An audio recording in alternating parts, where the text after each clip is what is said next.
In the headlines on Newsnight, a government minister suggesting Barbados should embrace casino gambling to make the island a more attractive tourism destination. The Prime Minister contends much of the crime in the Caribbean is fueled from outside the region.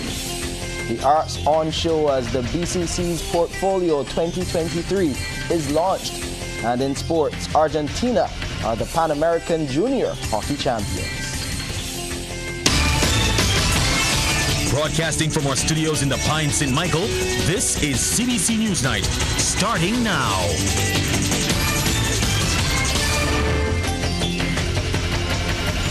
Good evening, I'm Shane Seeley. In our lead story tonight, the Minister of Tourism and International Transport, Ian Gooding-Edgell, is in support of Barbados embracing casino gambling.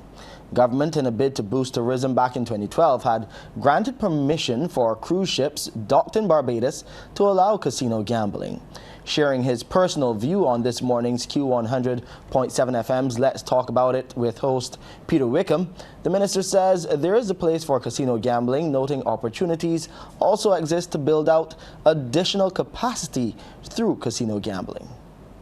I come from the hotel sector now, but that is obviously not a position that I can, readily put out there. That has to be a collective decision.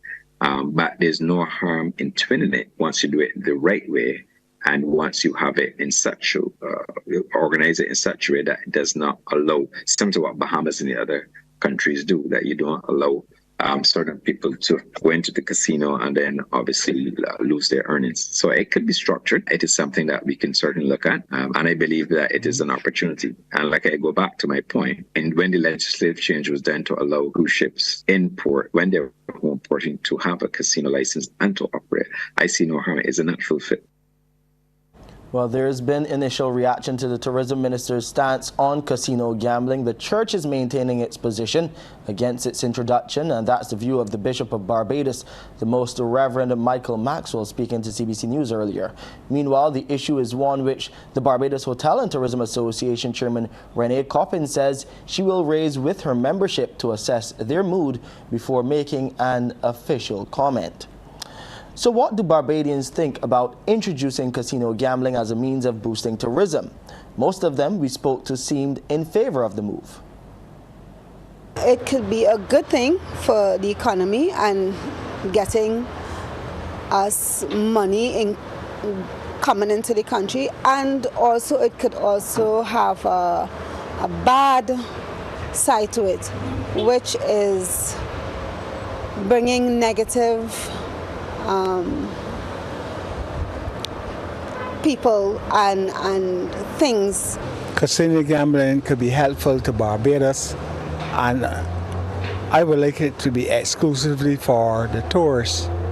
I believe that if we indulge Barbadians into it, we can get some people who are going to get in there and take their rents and so on and put into there. So I prefer to have the tourists involved and leave Barbados out of it. I think it will attract more tourists.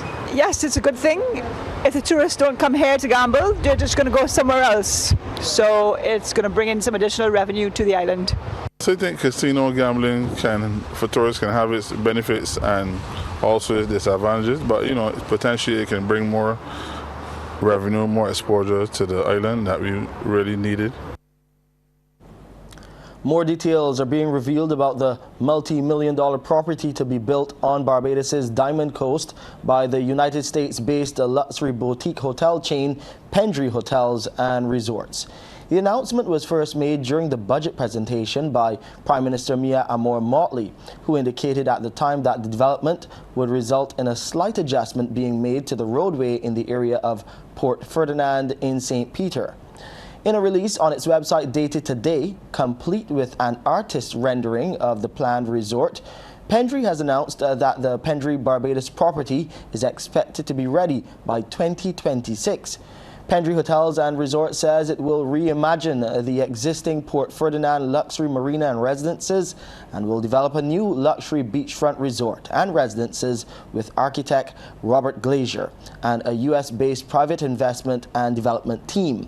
Pendry Barbados will consist of approximately 74 oceanfront guest rooms and suites, along with 46 private Pendry residences. Additionally, Pendry Barbados guests and residence owners will have exclusive access to resort amenities, including a 111-berth marina, multiple dining concepts, including a destination restaurant, beach club and bar and grill, rum bar, lobby lounge and pool bar.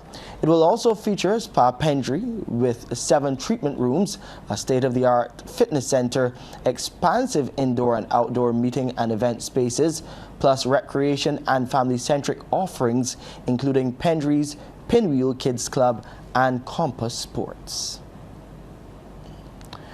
Regional leaders attending the 2-day CARICOM Crime and Security Symposium in Trinidad and Tobago, which started yesterday, continue to delve into the various aspects of the concerning level of crime affecting the region. During one of her interventions, Prime Minister Mia Amor-Motley contended that as Caribbean countries do their utmost to address violent crime in particular, it is being fueled from outside of their borders. Respect to Andrew's point about the guns and the U.S. The U.S. has no moral authority to speak on these issues.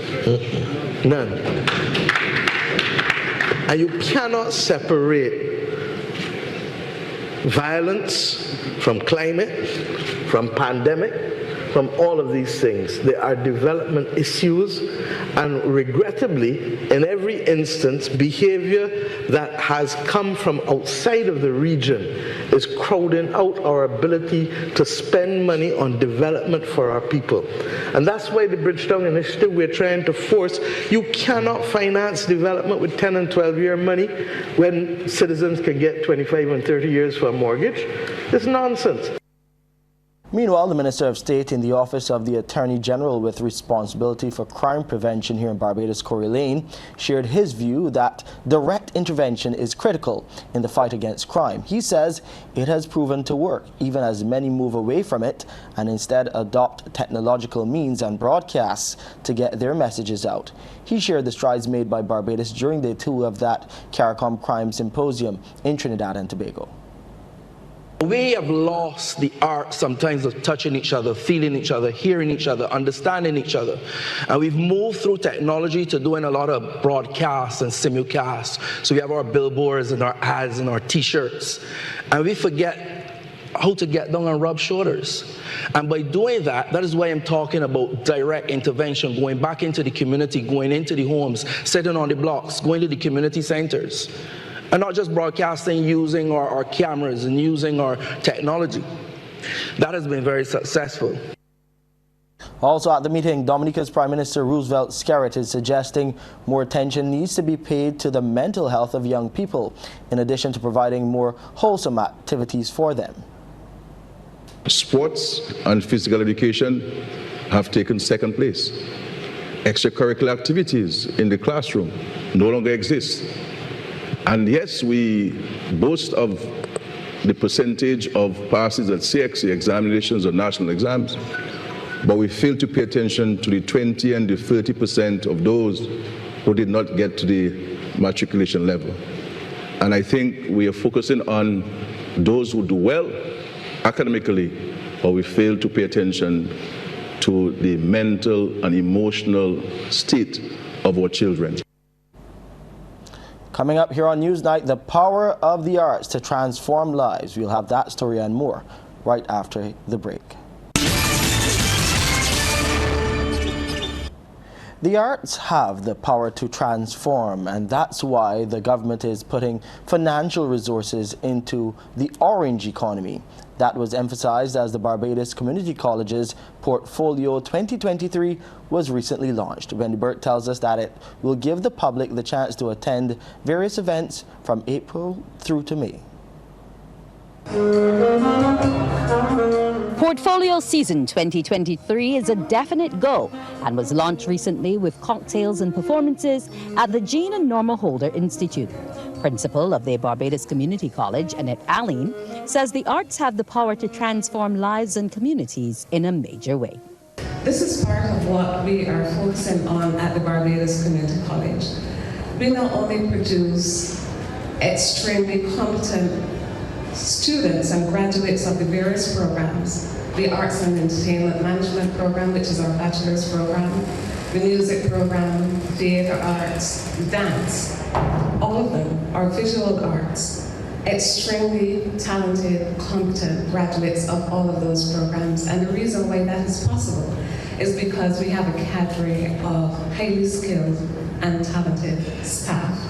Minister with responsibility for culture in the Prime Minister's office, Senator Dr. Chantal Munro-Knight, says government through the Division of Culture and the National Cultural Foundation is 110% behind the orange economy.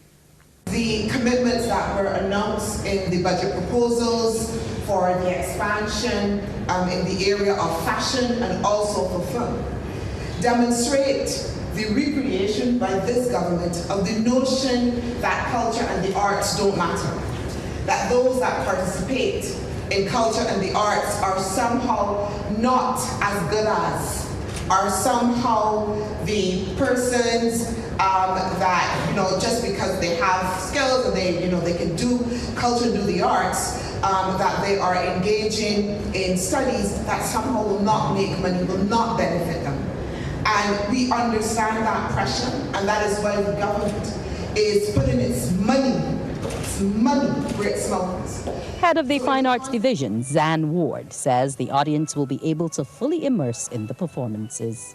COVID locked us into our homes and locked us out of the college, but we did not keep us down. During this period of uncertainty and fear, our diligent, dedicated, and creative staff in the Division of Fine Arts did not miss a beat in coming up with ways for classes to continue online, ensuring that the students stayed on course. Although we had portfolio production last year, they would not have generated a mass audience of pre-COVID years due to the residual concerns of contracting the virus in public spaces. I think the emergence of crossover events quelled the fears and hopes.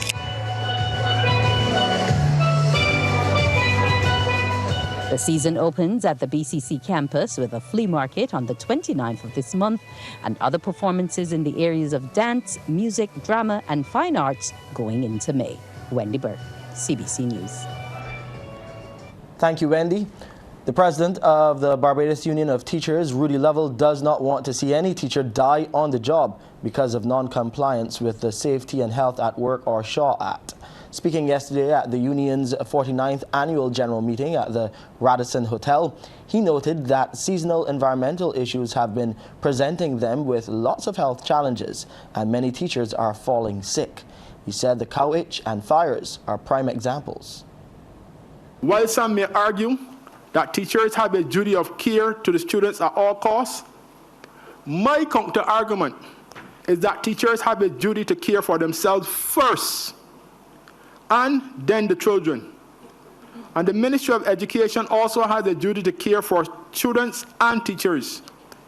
No one wants to lose valuable teaching time, and neither does anyone want to lose their life owing to an asthma attack.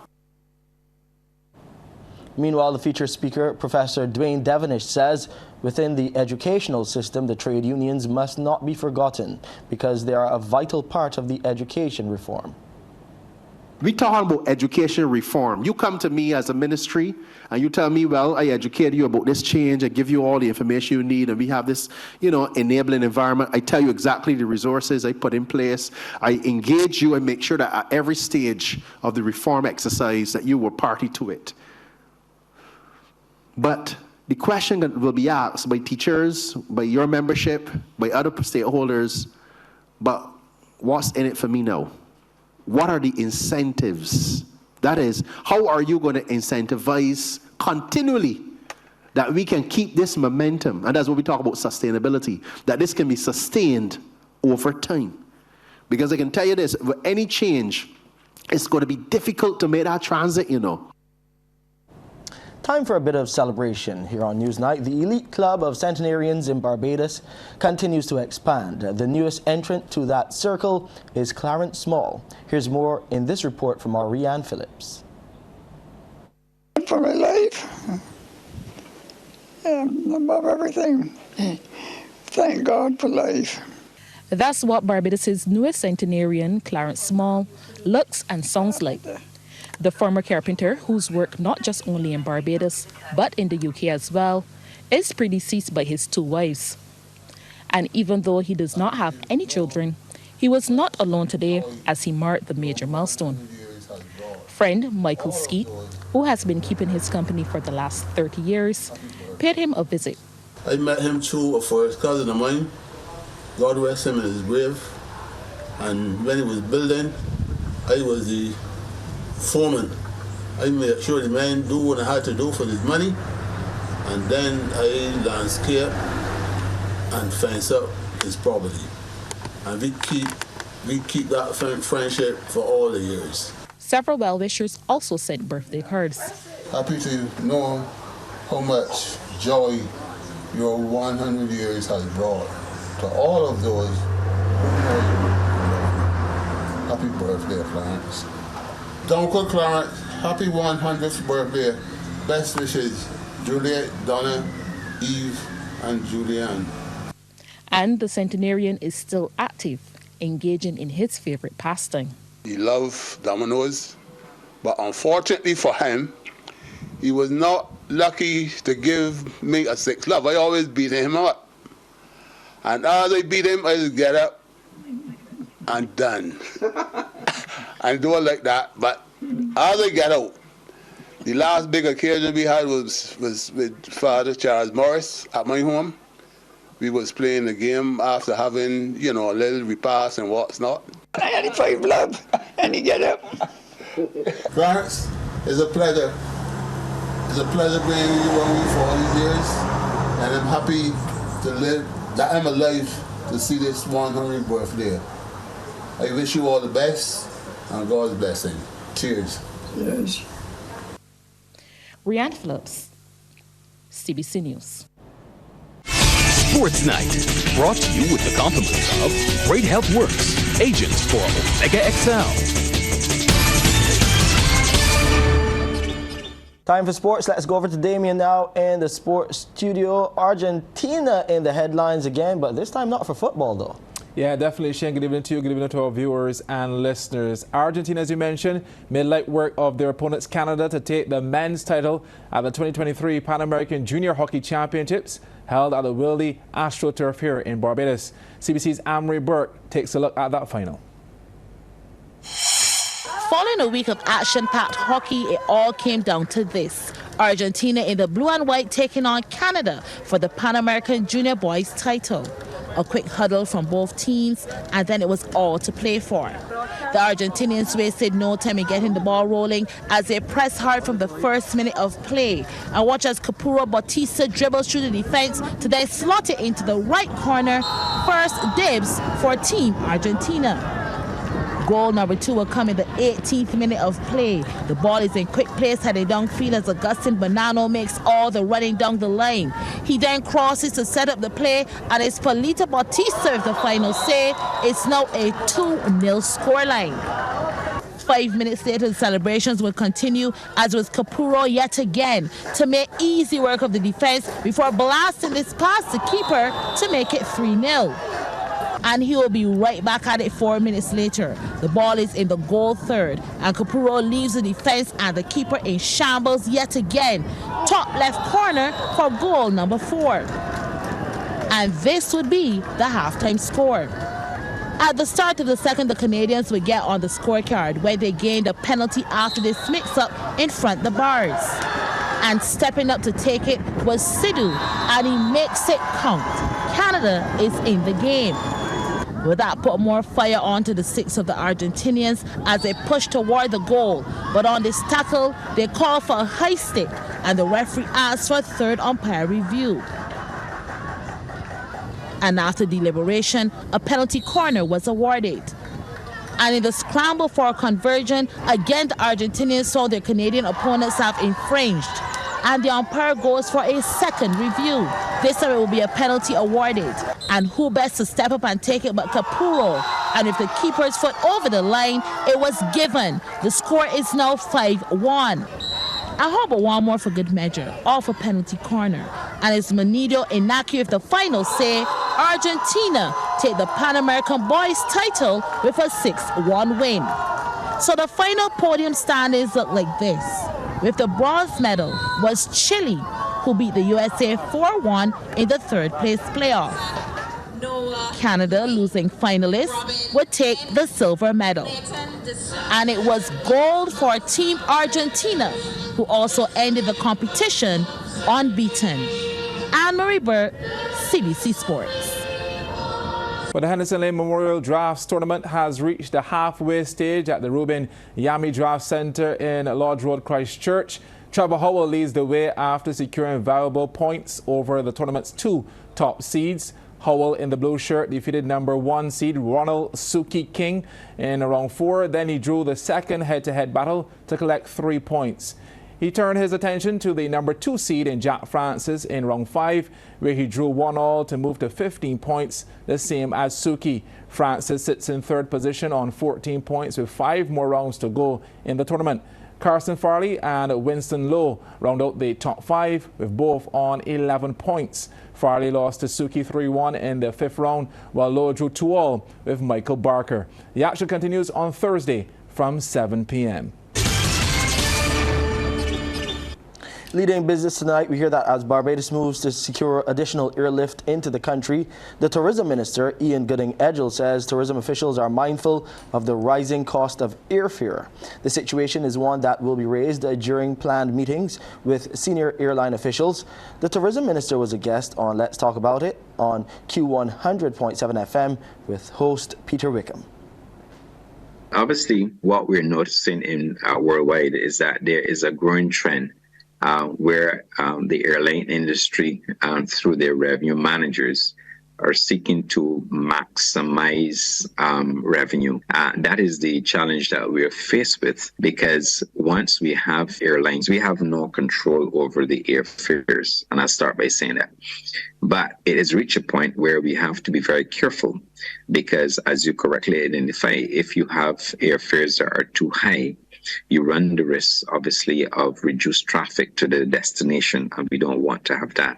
I will be very shortly going to meet with some airline industry executives, senior executives, to discuss this in addition to additional airlift into Barbados. The need for investment strategies to reflect a changing financial and global landscape will take center stage at the 11th Annual Fortress Investment Forum being held next week. The forum, the first to be held in person since the COVID-19 pandemic, will be held under the theme Investment Strategies for Changing Times on Tuesday, April 25th from 6 to 7:30 p.m. at the Frank Collymore Hall. It is a free and open event to Fortress investors and the wider public. Attendees will receive updates from the Fortress investment team on the regional and global investment markets, as well as the performance and outlook for Fortress's range of Barbados and US dollar funds. There will also be a candid question and answer session for the audience, where the Fortress team will explore current investment issues in more detail. Investment Director at Fortress, Roger Cave, says the forum would be particularly useful for investors and potential investors seeking to better understand what has changed since COVID-19. Financial markets has been a bit of a roller coaster since the pandemic. As you know, that started in early 2020. Since that, we've had the war in Ukraine, we've had supply chain issues, we've had rising interest rates, high inflation, and all of these factors, we will cover these various things, have had a significant impact on financial markets, and we will be helping attendees with how they should position their investment portfolios and invest through these times. More sports for you now. Let's go back over to Damien with the second half. What do you have for us this time around? Yeah, thanks so much, Shane. C.O. Williams Rangers won their latest encounter of the Barbados Netball Association Division 1 League competition. They got the better of Cure Oxygen Ballers to move to 20 points at the top of the standings, while Ballers are at the bottom on 5 points. Once again, CBC's Amory Burke reports. Here we go as C.O. Williams Rangers have the center pass and ball is heading down court in this Division 1 encounter where they're taking on Cure Oxygen Ballers. Nice bounce pass into shooter Demia Wharton, and she makes it count. Cure is sent to pass now. Sabrina Smith is looking to advance it directly to the circle, but shooter Carla Boyce picks up the contact call, and it's an advantage play, pass or shoot, and she passes to Smith, and it's a goal. It was goal-for-goal game, and so the margins were as close as it could get, and you can guarantee when the ball got into the Rangers circle, it would be converted. Wharton again. Cure was the team who would trail for all of the game, but they were fighting to keep in it. And watch the pass, and Smith converts. Cure keeping that 3-point deficit intact. Rangers in the meantime were in the driver's seat, and with all hands on deck, they kept the goals rolling in and extended that lead, ending the first quarter up 13-5. Starting the second on the back foot, Cure insisted in getting things right. Smith from long range and nets. Rangers, however, still had their rhythm going, and once it is fed into Wharton, it was a done deal. From center to circle, Rangers meant that all players were to be on point. This is goal attack Nikita Payne, salvaging a good defensive play from Cure to set up herself for the shot, and she banks it. Rangers maintain the lead into the second now by an 8-point margin. Cure made some changes, switched to wrong positions, brought in some fresh legs as they looked to change their fortunes. And in the circle now was Michelle Rogers, and she announced her presence with this goal. And those changes brought new life. Rogers, again, with finishing duties. On the other end of things, Rangers were still a well-oiled machine, finding the spaces, working the ball around, and even when there were mistakes, the mop-up job was done. Payne saves the play, and Wharton then has the final say. It was safe to say that despite a valiant effort from Cure, Rangers were the better team of the night. Nice overhead lob to Wharton, who had stats of 32 goals for 41 attempts. As Rangers will go on to take the win at 39-32, goal attack Payne accounting for 7 of those goals as they remain one of the teams to beat in the ongoing Division 1 competition. Anne-Marie Burke, CBC Sports. And that's our time for this edition of CBC News Night. I'm Shane Seeley. Good night.